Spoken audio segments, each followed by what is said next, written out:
Michel Javed ने लोगों से पूछा और कहा कि टूरिज़्म के हवाले से पाकिस्तान के सबसे बदइखलाक शहर का नाम बताएं। तो असमर ने कहा कि मेरा ज़ाती तजर्बा तो गिलगित बल्तिस्तान से वापसी पर शांगला चेक पोस्ट का है, जहां पर तैनात पुलिस वालों ने नाजिबा तौर पर मेरी तलाशी ली थी। मैं बता नहीं सकता। फिर उसके बाद ये हमारे एक और दोस्त हैं मून बल्तिस्तान, इन्होंने कहा कि अल्लाह ही बचाए इन लोगों से, अमीर मुकाम के कारिंदे बैठे हुए हैं वहाँ पर। तो फिर ये जो असमार हैं ये नून लीगी हैं, ये आप देख सकते हैं। तो मैंने फिर आगे से कहा कि मून बल्तिस्तान ने जो कहा कि आपने वो पढ़ा।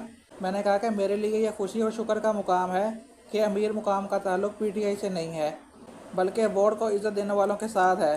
तो फिर उन्होंने आगे से कहा कि मतलब सूबाई हुकूमत अमीर मुकाम के नीचे है। तो मैंने फिर आगे से कहा कि मेरा जवाब ये है कि सूबाई हुकूमत बेशक पीटीआई की है, लेकिन नून लीग वफाकी हुकूमत में है।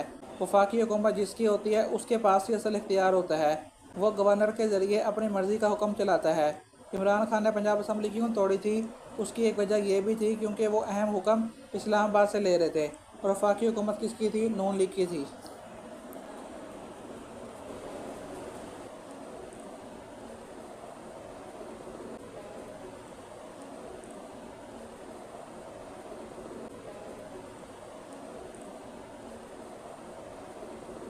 तो फिर ये मून बल्तिस्तान है, इन्होंने कहा कि पाकिस्तान में सबसे ज़्यादा शांगला से गुजरना मेरा होता है।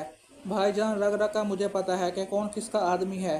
खुदा की कसम, इमरान खान के आने के बाद सारे पुलिस वाले ईमानदार हो गए थे, वरना यहाँ से गुजरना ही बहुत मुश्किल था।